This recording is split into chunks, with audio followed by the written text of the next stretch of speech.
Magandang umaga po sa ating lahat. Kami po ay taga-Fortis Southwest Church. Kami po ay nare-review ang ating salita ng Diyos upang ibahagi ang magandang balita na si Jesus ay namatay, inilibing at muling nabuhay para sa ating mga kasalanan. Narito po kami para ituro ang tamang paraan, ang tamang paraan, ang tamang pagbiyak na sa langit ito ang ating kaluluwa. Dahil sa sinabi sa Hebrews, sinabi sa Biblia, sa Hebrews chapter 9 verse 27, it is appointed unto man once to die, after this to judgment. Sapagkat nagkatak siya sa tao ang mamatay minsan, at pagkatapos ito ay ang paghuhukom. Sinabi din sa Biblia na lahat tayo ay mamatay. Sinabi sa Biblia, lahat tayo ay babawian ng buhay. Sinabi sa Biblia sa 2 Peter chapter 3 verse 9, ang Diyos ay hindi nagpabaya sa kanyang mga pangako. Ngunit siya ay matiisin. Ayaw niya na sinuman ay mapahamak. Ang gusto niya, ang lahat ay magsisi ng kanyang mga kasalanan. Mga kapatid, mga minamahal, sa lahat ng nakikinig sa mga oras na ito, sinabi sa Bible na ang lahat ay nakatakda ng mamatay. Tatanong ito maganda kasi walang pinipili ang kamatayan. Kaya ang kamatayan ay nakatakda na sa atin. Ang tanong sa umagang ito ay, kung tayo kaya ay mamatay, saan kaya tayo tutungo? Sa impyerno o kaya o sa langit? Sa umagang ito, mga kapatid na minamahal, mayroon ko isang katanungan para sa inyo. Ang katanungan ito ay bawat isa na nakikinig. Kahit anong oras po ngayon ay maaaring dumating sa atin ang kamatayan. Kung sakaling dumating sa atin ang kamatayan, huwag niyo pa sa langit ito ang inyong kaluluwa.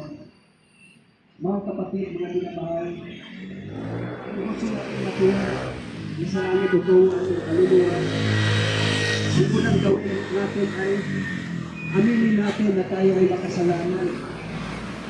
Sinabi sa Romans 3:23, sapagkat ang lahat ay nagkasala at hindi nakakapot sa kalunayan. Pag sinabing lahat, ibig sabihin walang exemption. Kahit sino man, mayaman ka man, bata ka man, matanda ka man, lahat tayo ay nagkasala. Ito ay namanan natin kahit Adan. Amen? Lahat ay nagkasala. Kahit ako kayo, sa inyo ay makasalanan din.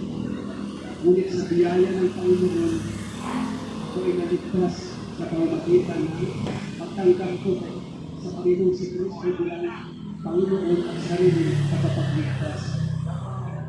Pangalawa, may kabayaran ang kasalanan. Sinabi sa Romans 6:23, sapagkat ang kabayaran ng kasalanan ay kamatayan, ngunit ang regalo ng Diyos ay buhay na walang hanggan. Mga kapatid, dalawa po ito ang kamatayan. Ito yung kamatayang physical at kamatayang spiritual. Yung kamatayang physical ay yung pagkahiwalay ng kaluluwa natin mula sa katawan. Yung katawan natin ay inilibig ito sa impyerno. Yung pangalawang kamatayan naman ay kamatayang espiritual. Yung pagkahiwalay natin sa Diyos dahil sa ating mga kasalanan. Kung mabuti na lang ang ating Panginoon na siya ay mahapagin, siya ay bumaba dito sa langit, upang tayo ay iniligtas. Pero sa umaga ito, kung gusto natin matiyak na sa langit ito ang ating kaluluwa, tanggapin natin si Jesucristo bilang ating Panginoon at sarili na pagligtas. Sinabi sa Revelation, verse 21, ang lahat ng kasinungaling at kanilang mga bahagi sa lawa ng Diyos na apoy na asufre na siyang ikalawang kamatayan.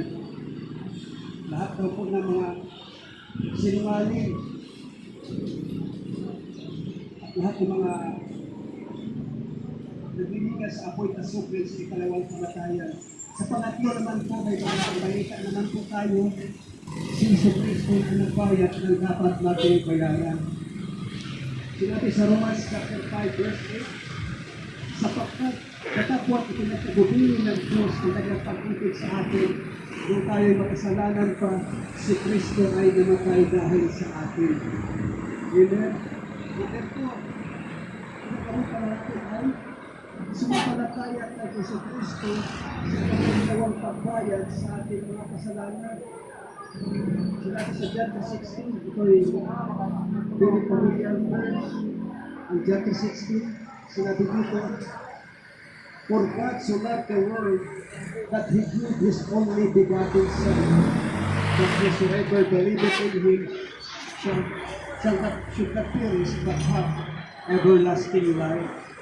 Sapagkat kayo na lamang ang pagsinta ng Diyos sa sanlibutan na ibinigay niya ang kanyang doktor na anak upang sino man sa kanya sumumpalataya ay huwag mapahaba kundi magkaroon ng buhay na walang hanggan.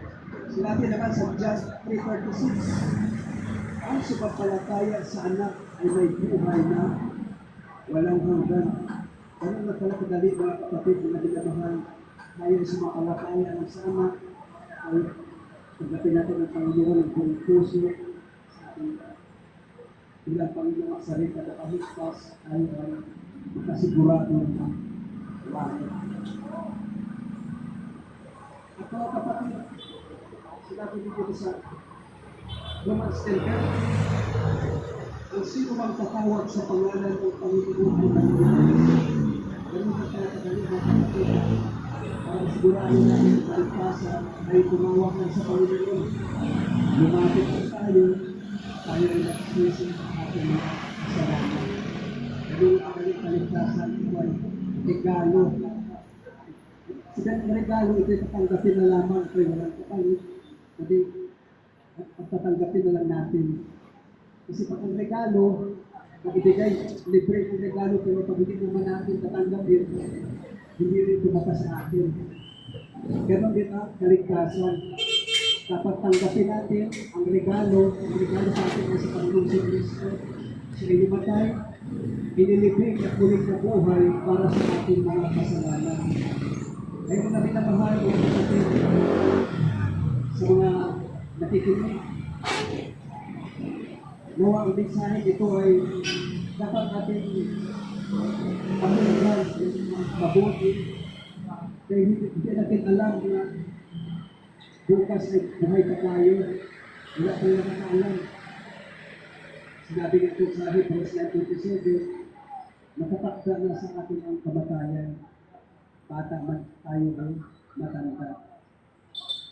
Kaya sa araw na ito, kung napakinggan natin ang mensahe nito, huwag natin baliwalain na ating tanggapin ang Panginoon bilang ating sariling tagapagligtas. Huwag natin sabihin na bukas ito sa tanggapin, mamaya na o next year pa. Hindi sa ito pagkapakinggan mo, huwag mo nang sayangin. Ngayon ang oras ng kaligtasan, hindi bukas o hindi mamaya. Kundi ngayon mismo ating tanggapin ang Panginoon bilang ating sariling tagapagligtas. Yun na sinabi sa Bible, tayo ay makasalanan. Wala tayong magagawa, hindi natin kayang pumunta sa langit na tayo lang. Kailangan natin ang Panginoong Jesucristo.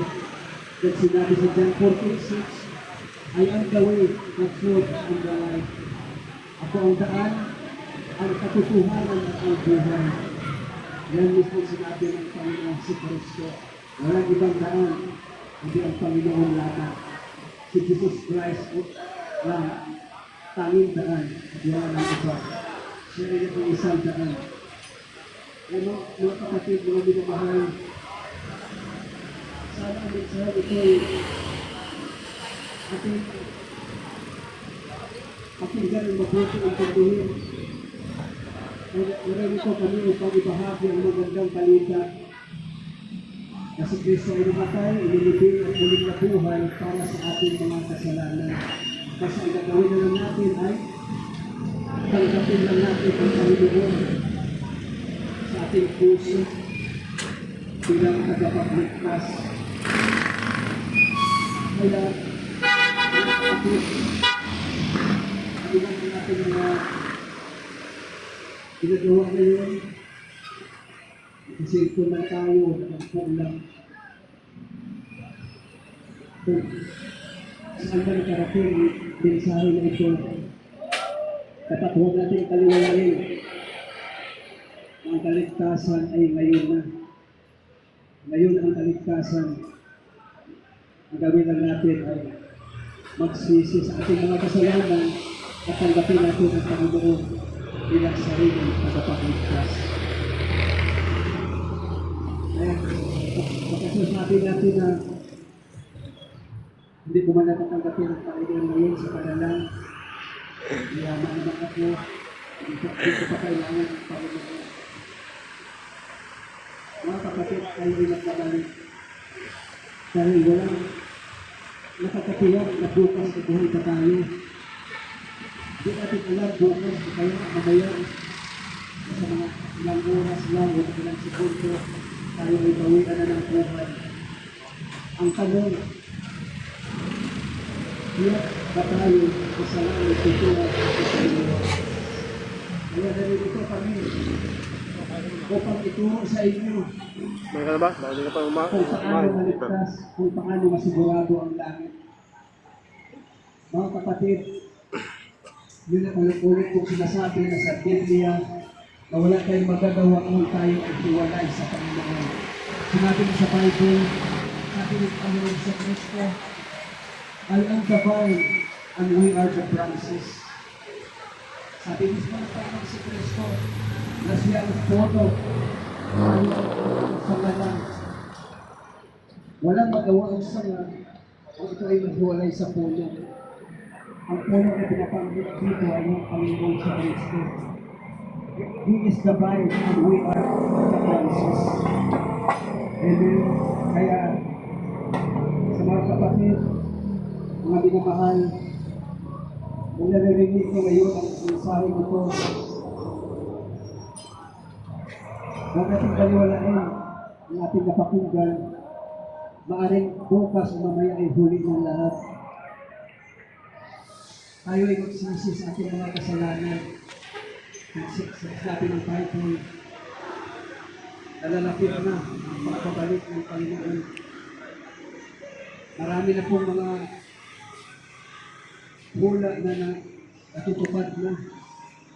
Kaya ngayon ang oras, kaya naririto kami upang ibahagi ang magandang balita na mayroong pag-asa pa ang buhay. Habang buhay, may pag-asa pa.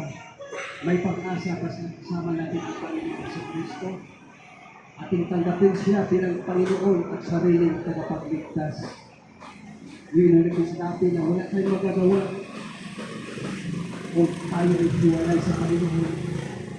Wala tayong magagawa kung hindi natin tanggapin ang Panginoon bilang sariling tagapagligtas. Kung hindi natin tanggapin si Jesus. Dahil sinabi niya ko na without me, they can do nothing. Dahil sabi gusto ng Panginoon sa Kristo, kung wala ako, wala kayong magagawa. Sabi ng Panginoon. Kaya mga minamahal, mga kapatid, huwag kayong mawala ng pag-asa. Basta tayo ay lumapit lang sa Panginoon. Ito yung hanggang nandyan lang.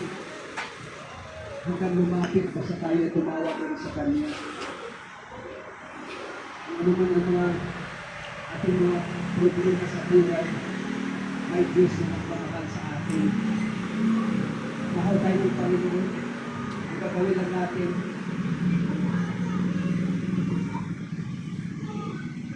mahal tayo ng Panginoon. Ang gagawin lang natin ay magsisi sa ating mga kasalanan at tanggapin bilang Panginoon at sarili ng tagapagligtas sa ating buhay. May mga kapatid, may naririto kami upang hindi ibahagi ang aming relihiyon, kundi ibahagi ang salita ng Diyos. Na kung paano nakiyang ang langit. Hello. Kaya, huwag kayong Mamaya pa po ako. matakot, huwag kayong mahiya na tayo sumunod sa ating Panginoong Jesucristo.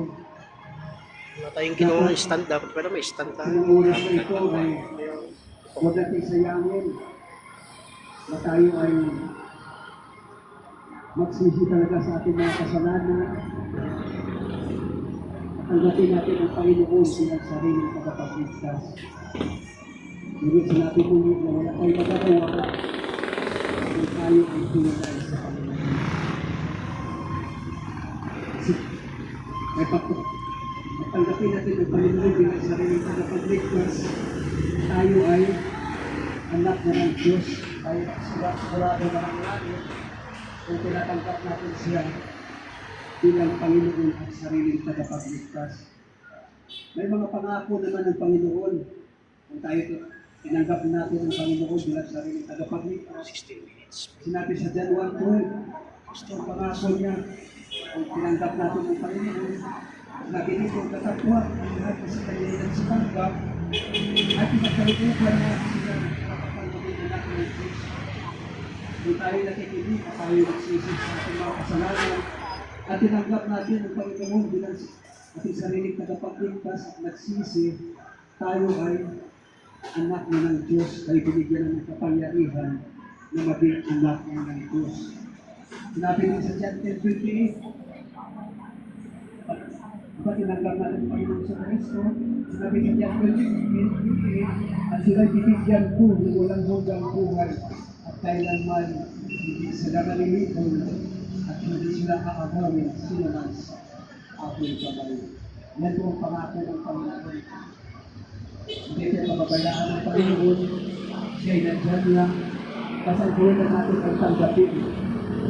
Tanggapin natin, yung sinabi ng regalo, yung regalo hindi ka pa sa atin, kung hindi natin tatanggapin. Libre na nga, kung hindi natin tanggapin, hindi ka rin pa sa atin. Dapat mayroon tayong action na gagawin.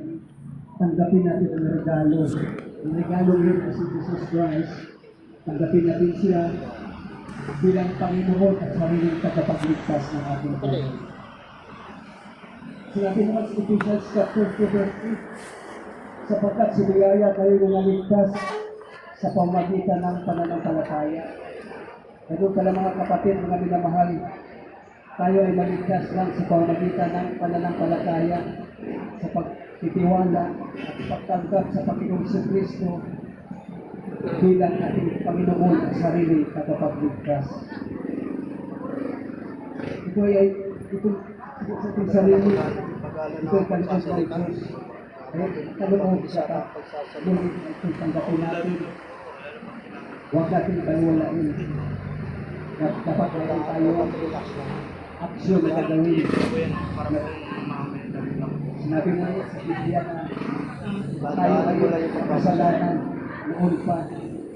Sinabi sa Bible na hindi lahat ay anak ng Diyos. Lahat ay linalag ng Diyos, o hindi lahat ay anak ng Diyos. Paano ba maging anak ng Diyos? Yan muli ay tanggapin natin ang Panginoon Jesucristo bilang Panginoon at sariling tagapagligtas upang tayo ay magiging anak ng Diyos. Kung wala pa tayo sa Panginoon, tayo ay anak ng Diablo. At salamat na rin sa Panginoon na ako mismo natagpuan ko ang Panginoon. Ako ay dati ay walang direksyon sa buhay. Nung natagpuan ko ang Panginoon, ako ay nagkaroon na ng direksyon, nagkaroon na ng kagalakan sa buhay, at nagkaroon na lalo ng regalo ng kaligtasan na ako ay nakasigurado na ng langit dahil pinanggap ko ang Panginoong Jesus sa ating puso. At sinabi din pagkatanggap natin ng Panginoong Jesucristo, sinabi naman sa 2 Corinthians chapter 5 verse 17, ang sinabi doon, Si Wilson. Kaya kung sino man ay na kay Kristo, siya ay bagong nilalang. Sa iba po, 300. Ang lahat ng bagay ay nagsilipas na. At narito ang lahat ng tawang bago.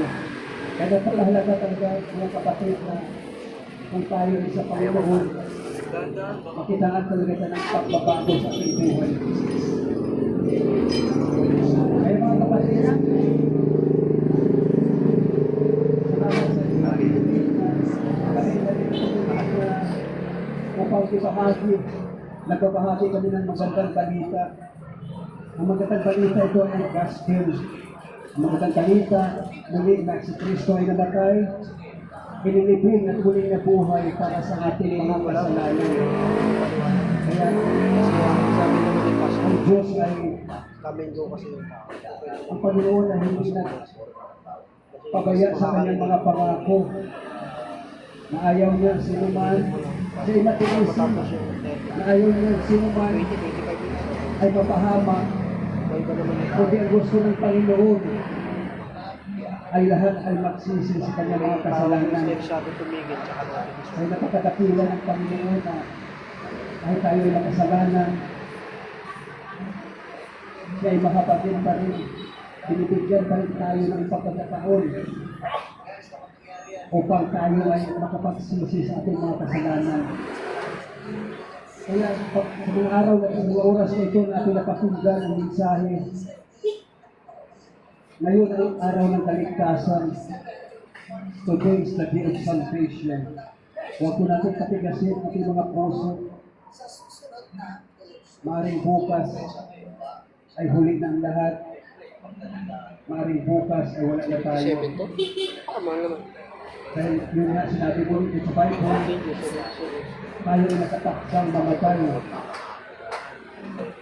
At sinabi din sa Bible, may dalawang kamatayan. Sana sa mensahe natin napakinggan, masigurado natin kung saan totoo ang ating kaluluwa. Dahil dalawa ang katutunguhan. Sinabi ng iba na pag namatay, wala na tayo, natay na talaga, pero sinabi sa Bible, mayroong judgment pag tayo ay namatay na. Ang judgment ay yung dalawa, kung saan tutungo ang iyong kaluluwa, sa inferno ba o sa langit.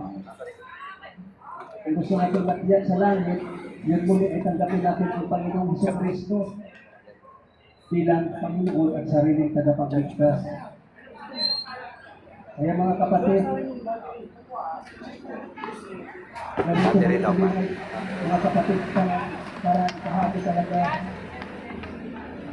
ang mensahe ng Panginoon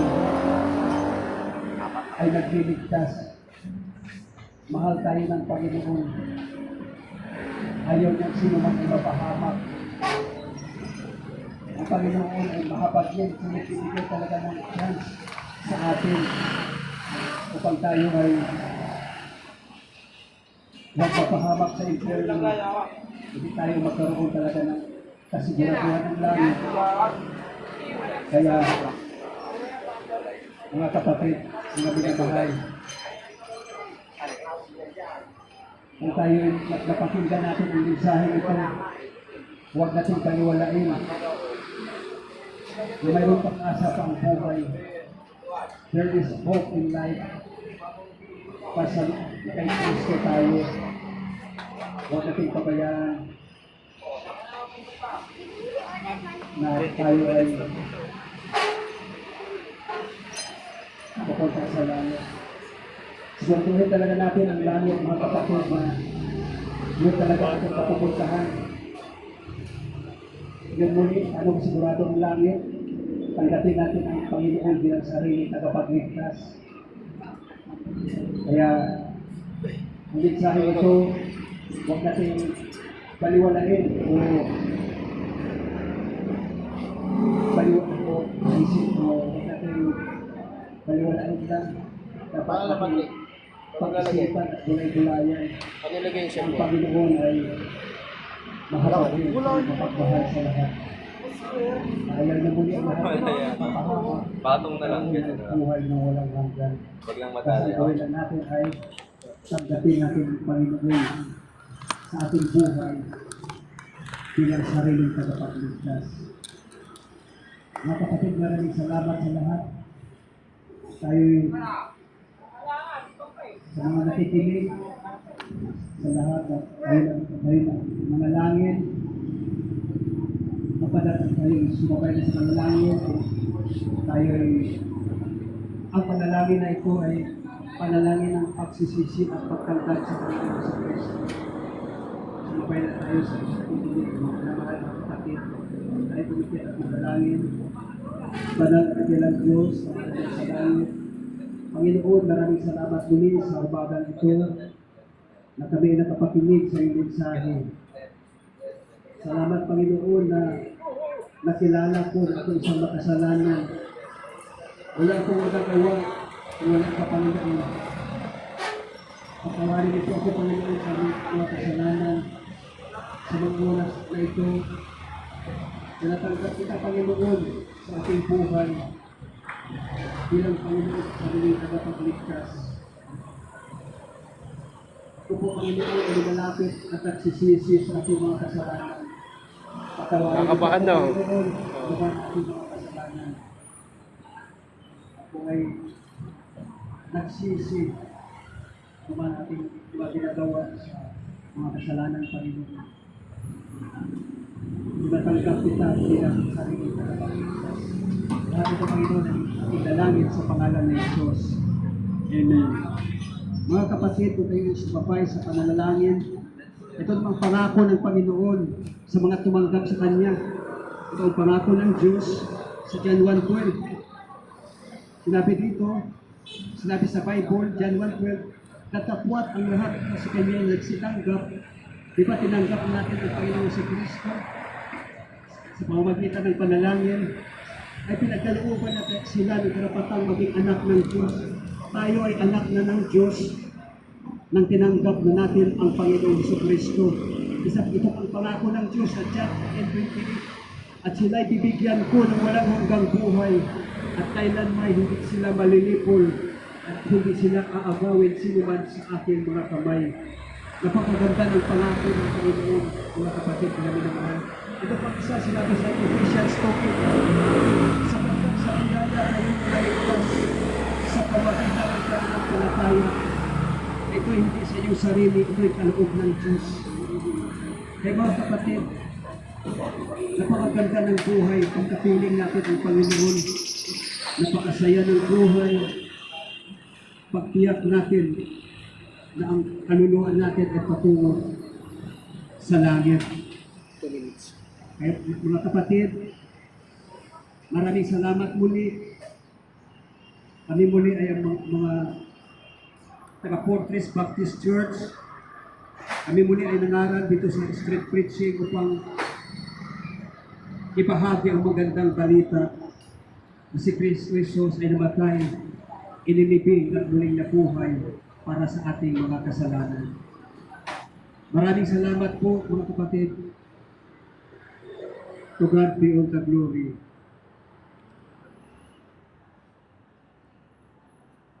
One minute. God bless po sa ating lahat. Maraming salamat po sa pakikinig. Pasensya na po sa lahat. Salamat sa lahat. Ayong oras sa pakikinig.